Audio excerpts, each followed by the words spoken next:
أعوذ بالله من الشيطان الرجيم بسم الله الرحمن الرحيم بسم اللہ الرحمن الرحیم اذ تمشی اختک فتقول هل ادلکم على من یکفلہ فرجعناک الى امک کی تقر عینها ولا تحزن وقتلت نفسا فنجیناک من الغم وفتناک فتونا فلبثت سنین فی اہل مدین ثم جئت على قدر یا موسیٰ واصطنعتک لنفسی۔ تو گزشتہ کل تک جو بات تھی کہ آپ کو صندوق میں ڈالا گیا، اللہ تبارک و تعالیٰ کی طرف سے آپ کی والدہ کے دل میں یہ بات ڈال دی گئی کہ اب بچے کی پیدائش کے بعد اس کے ساتھ کیا کرنا ہے۔ کہ یہ وہ سال ہے جس سال میں جتنے بچے پیدا ہوں گے سارے بچوں کو قتل کرنے کا حکم ہے۔ تو اللہ کی طرف سے آپ کے دل میں یہ بات ڈال دی گئی کہ ایک خاتون اپنے بچے کو صندوق میں ڈال کر کے دریائے نیل میں چھوڑ دو۔ اللہ تبارک و تعالیٰ اپنے انبیاء کی حفاظت آپ فرماتا ہے، تو پھر وہ صندوق بہتا ہوا ایک جھیل کے راستے سے فرعون کے محل میں پہنچ گیا۔ اب صندوق پہنچ گیا تو آپ کی بہن بھی صندوق کی پیچھے پیچھے چلی تھی کنارے کنارے، یہ کہاں جا کے رکتا ہے یہ دیکھنے کے لیے۔ اب اس کا تذکرہ ہو رہا ہے، اذ تمشی اختک، جب تیری بہن جا رہی تھی، اس کے پیچھے جا رہی تھی، فتقول هل ادلکم علی من یکفل، اور جب دیکھ لیا نا کہ فرعون کے محل میں پہنچ گیا یہ بچہ، اب فرعون اور حضرت آسیہ نے اس کو دیکھا، اللہ تبارک و تعالیٰ نے حضرت موسیٰ کی محبت ڈال دی اس کے دل میں، اب وہ محبت کرنے لگا حضرت موسیٰ سے۔ اب بچہ ہے تو ظاہر سی بات ہے کہ اسے ماں کے دودھ کی ضرورت پڑے گی۔ اب والدہ نے تو دریا میں ڈال دیا ہے، تو اب حضرت موسیٰ کو دودھ کون پلائے گا؟ اعلان کرا دیا شہر کے اندر کہ جتنی دائیاں دودھ پلانے والی ہیں ساری محل میں جمع ہو جائیں، اس بچے کو دودھ پلائیں۔ حضرت موسیٰ علیہ السلام نے کسی عورت کا دودھ نہیں پیا۔ اب وہ بہن تو پیچھے پیچھے گئی تھی نا کہ یہ صندوق گیا ہے فرعون کے محل میں، اب جب باری باری دائیاں دودھ پلا رہی ہے اور آپ کسی کا بھی دودھ نہیں پی رہے، تو وہ یہ بہن جرت اور ہمت کے ساتھ، کیونکہ ہے بھی تو نبی کی بہن، اور داخل ہو جاتی ہے فرعون کے محل میں، اور یہ منظر دیکھ کر کے کہتی ہیں هل ادلکم علی من یکفلہ، کیا میں تمہیں ایسی عورت کی طرف رہنمائی کروں جو اس بچے کی دیکھ بھال کرے؟ آپ بہن تو بھائی کو جانتی ہے۔ اب وہاں پر کہتی ہیں کیا میں ایسی عورت نہ بتا دوں کہ جو اس بچے کی دیکھ بھال کرے؟ فرعون کہتا ہے ٹھیک ہے، لے آؤ اس عورت کو۔ کہا یہ قدرت کا بھی تو کرنا ہی یہی تھا کہ ماں بیٹے کو ملانا تھا۔ حضرت موسیٰ نے کسی کا دودھ نہیں پیا، اب آپ ہی کی ماں آتی ہے اور حالت یہ ہوتی ہے کہ پورا محل ان کا استقبال کرتا ہے۔ کہا یہ وہ عورت آئے گی جو اس بچے کو دودھ پلانے والی، اور آپ کا پورا ذمہ آپ کی والدہ کے اوپر ڈال دیا جاتا ہے۔ کہا اتنا نہیں، اس بچے کو نلانا دھلانا پہنانا اوڑھنا سب کچھ تمہارے ذمہ ہے، اس کی پرورش اب تم کرو۔ تو یہ ایک راستہ ادھر سے چھوڑا بند کیا تو اتنے سارے راستے کھل گئے کہ فرعون کا محل اب ان کا گھر بن گیا۔ حضرت موسیٰ علیہ السلام کی والدہ وہاں جا کر آپ کی والدہ نے آپ کی پرورش کی اور دودھ پلایا آپ کو۔ اب اس کے بعد فرجعناک الی امک کی تقر عینها ولا تحزن، تو ہم تجھے تیری ماں کے پاس پھیر لائے تاکہ اس کی آنکھیں ٹھنڈی ہو اور وہ غمگین نہ ہو اور خوش ہو جائے۔ ماں جب اپنے بچے سے جدا ہو تو کتنی تکلیف ہوتی ہوگی، اور ماں کے سامنے کوئی عورت اس کے بچے کو دودھ پلائے تو اور کتنی زیادہ تکلیف ہوتی ہوگی۔ یہ درد تو کوئی ماں ہی سمجھ سکتی ہے، ہم اور آپ نہیں سمجھ سکتے۔ اپنے پیدائش کے بعد اپنے بیٹے کو چھوڑ دے رہی ہو، یہ دونوں قربانیاں کا اس سے کیا تھا کا غمزدہ ہو گئی تھی۔ اللہ تبارک و تعالیٰ نے وہ بچہ آپ ہی کے سپرد کیا کہ اب تم غمگین نہ ہو اور اپنے بچے کی خوشحالی کے ساتھ پرورش کرو، یہ چیز۔ اب اس کے بعد وَقَتَلْتَ نَفْسًا، اب جب بڑے ہونے لگے، بڑے ہو گئے، ایک مرتبہ راستے میں نکلے تھے، اس کا بہت سارے قصے ایک ہی آیت میں بیان کیے جا رہے۔ پہلا یہ واقعہ، دوسرا واقعہ وَقَتَلْتَ نَفْسًا فَنَجَّيْنَاكَ مِنَ الْغَمِّ وَفَتَنَّاكَ فُتُونًا، اور تم نے ایک آدمی کو قتل کر دیا تو ہم نے تمہیں غم سے نجات دی۔ ہوا یوں کہ حضرت موسیٰ علیہ السلام بستی میں جب داخل ہوئے، کیسے عالم میں؟ عید کے دن۔ اب عید کے دن ہوتا ہے کیا، لوگ غفلت میں ہوتے ہیں، ادھر ہے کوئی لہو و لعب میں کھیل رہا ہے اپنی مستی میں، ایسے میں داخل ہوئے تو دو آدمی لڑ رہے تھے ایک دوسرے کے ساتھ۔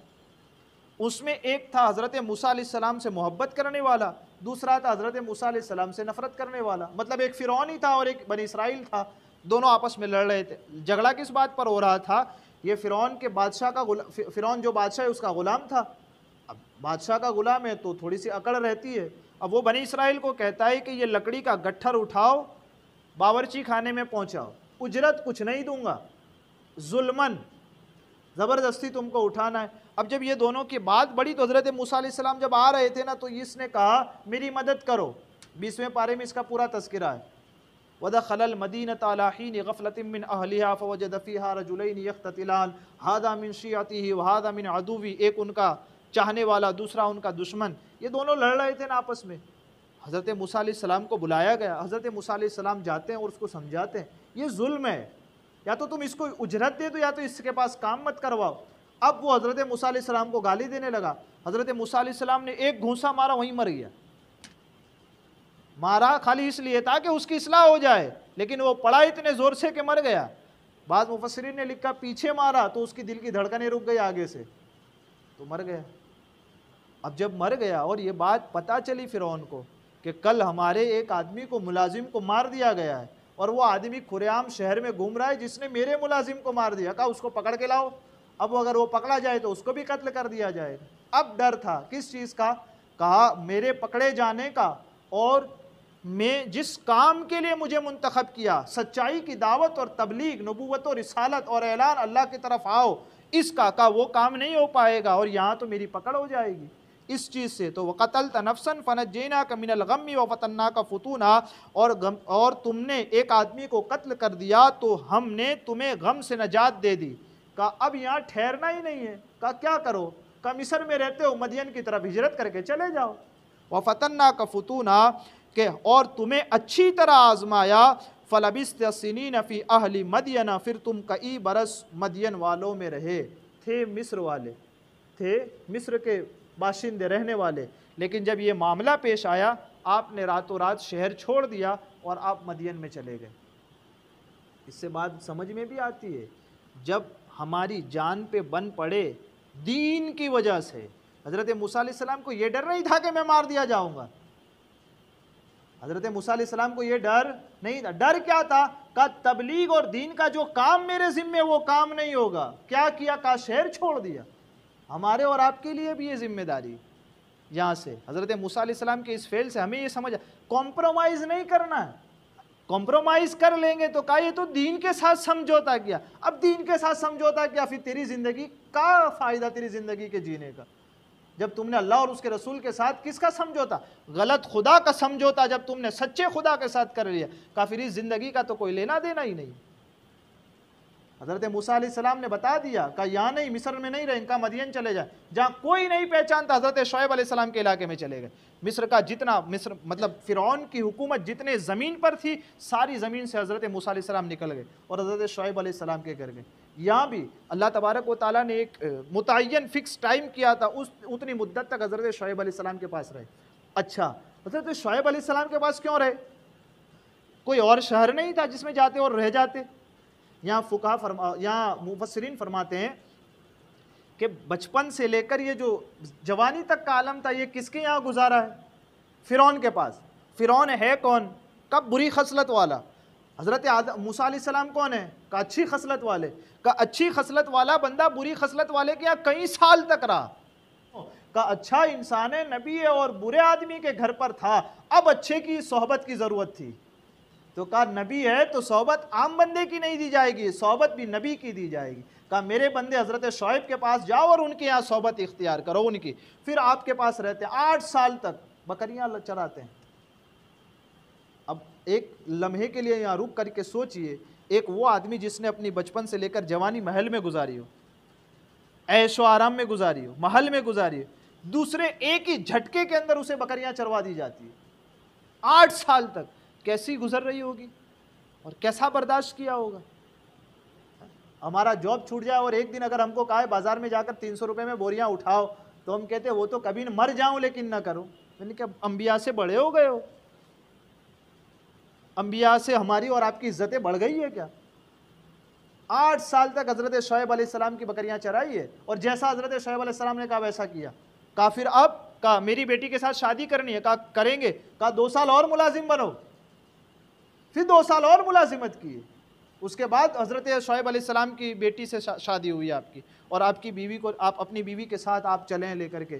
پھر واپس جو پہلے والا واقعہ آیا نا، پہلے والا جنگل سے لے کر، اب یہی وہ واقعہ ہے. نکلے بھی وہاں سے تھے اور واپس بھی وہاں پر آ رہے ہیں. یہ اسی طرح وَتِلْكَ الْأَيَّامُ نُدَاوِلُهَا بَيْنَ النَّاسِ، اسی طرح ہم دنوں کو گھماتے ہیں لوگوں کے ساتھ. کہ آج تو وہ مالدار ہوتے ہیں، پھر دن گھومتا ہے، اچانک غریب ہو جاتے، پھر دن گھومتا ہے، پھر مالدار ہو جاتے.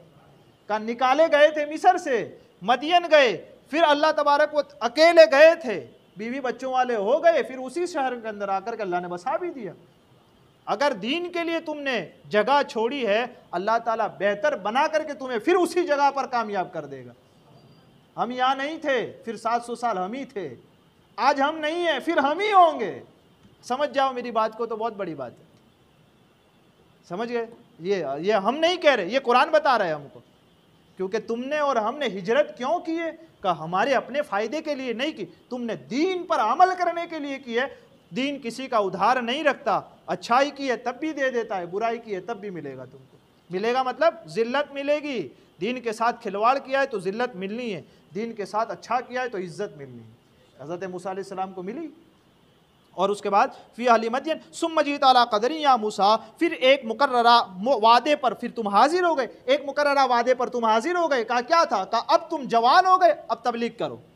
اذهب الی فرعون، جاؤ فرعون کی طرف، بادشاہ خدا بن گیا ہے. اب پھر تمہارا جو کام تھا کون سا؟ کہا تبلیغ، دین پہنچانا. کہا پہنچانے لگو. واصطنعتک لنفسی، اور میں نے تجھے خاص اپنی ذات کے لیے چن لیا. کہا چن کیوں لیا؟